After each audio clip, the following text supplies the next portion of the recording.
सुरजनवासी महाराज आपको प्रणाम करता हूं और आपके लिए कहना चाहूंगा कि ऐ समंदर तुझे गुरूर है इतना कि तू डुबो सकता है जहां को।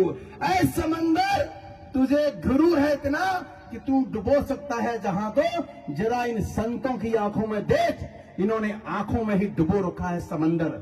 जरा इन संतों की आंखों में देख, इन्होंने आंखों में ही डुबो रखा है समंदर। मेरे छोटे भाई टाइगर राकेश राजगुरु, परसों का ऐतिहासिक कार्यक्रम त्रिशूल दीक्षा कार्यक्रम, जिसकी गूंज आज दिल्ली और पूरे देश के कोने कोने में सुनाई दे रही है। ऐतिहासिक कार्यक्रम किसी ने देखा नहीं होगा।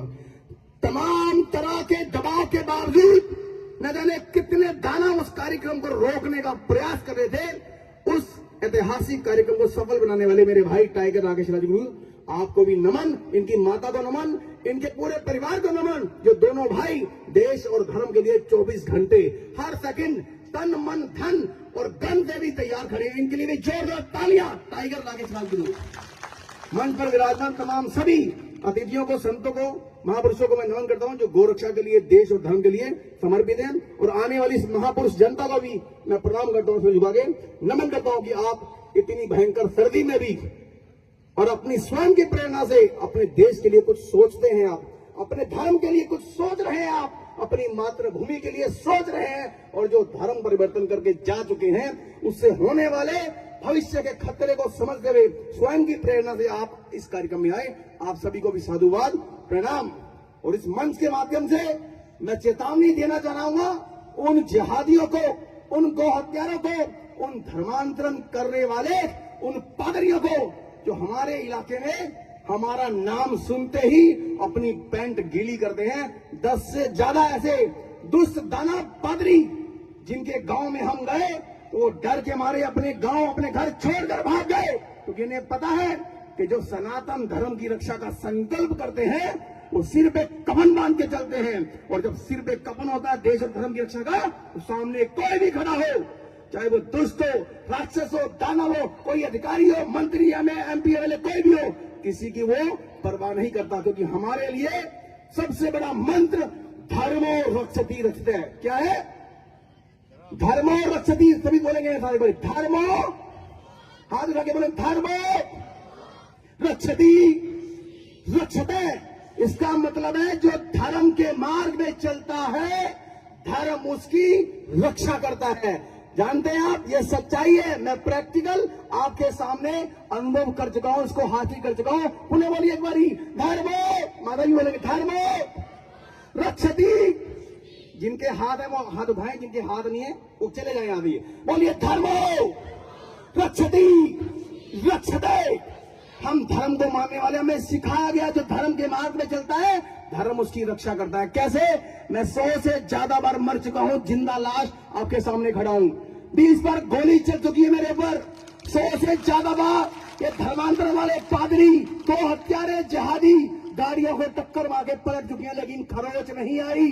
10 बार जेल जा चुका हूं, 150 मुकदमे लग चुके हैं। बड़े से बड़ा जिहादी हमारा नाम सुनते ही अपने रास्ते बदल लेता है, गाड़ियों के साथ साइड से निकल लेता है। समझिए तो ये ताकत कहां से मिली? सनातन धर्म से। कहां से मिली? कहां में ये ताकत कहां से मिली? जोर से बोलिए, हमारी ताकत कौन है? तो हम उस महान सनातन धर्म के वंशज हैं जो हमें सिखाता है धर्म की जय हो, अधर्म का नाश हो, प्राणियों में सद्भावना हो और विश्व का कल्याण हो। कोई और ये बोलता है क्या? कोई और सनातन धर्म के खिलाफ बोलने वाले जिहादी पादरी ये बात बोलते हैं? जो आपके बीच में आते हैं तो क्या बोलते हैं? मैं ईश्वर का दूत हूं। कोई कहता है मैं ईश्वर का बेटा हूं। और हमारे महाभारत के युद्ध में स्वयं योगेश्वर भगवान श्री कृष्ण कहते हैं मैं भगवान हूं, मेरे अलावा कोई भगवान नहीं है, सिर्फ मेरी पूजा कीजिए, मैं ही आपका उद्धार करता हूं। बाकी जितने भी है सब मेरे चेले चपाटे मंत्री मिनिस्टर हैं, मैं स्वयं भगवान हूं। ये गीता में स्वयं भगवान श्री कृष्ण कह रहे हैं। समझ गए आप? कौन कह रहे हैं? कौन कह रहे हैं? क्योंकि उन्होंने हमें मंत्र दिया है धर्मो रक्षति रक्षते। जो व्यक्ति धर्म के मार्ग में चलता है धर्म उसकी रक्षा करता है। उन्होंने हमें सिखाया है जो व्यक्ति धर्म के लिए, राष्ट्र कार्य के लिए, बहन बेटियों के सम्मान की रक्षा के लिए गौ माता की रक्षा के लिए संघर्ष करता है, संकल्प करता है, तो उसकी रक्षा के लिए, उसके संकल्प को पूरा करने के लिए प्रकृति बाधाएं दूर करती है और समस्त देवता मिलकर रास्ते बनाते हैं। दैवीय शक्ति आपके अंग संग घूमती है, कोई आपको टच नहीं कर सकता, कोई आपका बुरा नहीं कर सकता, कोई आपके खिलाफ कुछ नहीं कर सकता। मैं जीता जागता प्रमाण आपके सामने खड़ा हूं। हम दो भाई हैं, मेरा छोटा भाई भी सनातन धर्म की सेवा में समर्पित है, बचपन से ही संन्यास शिक्षा ले चुका है। सैकड़ों हजारों घरों में जो पादरी ईसाई बनाने वाला था, उनको वापसी धर्मांतरण कराने में घर घर में जहां यीशु मसीह घूमता था, आज वहां लड्डू गोपाल घूमते हैं। कौन घूमता है?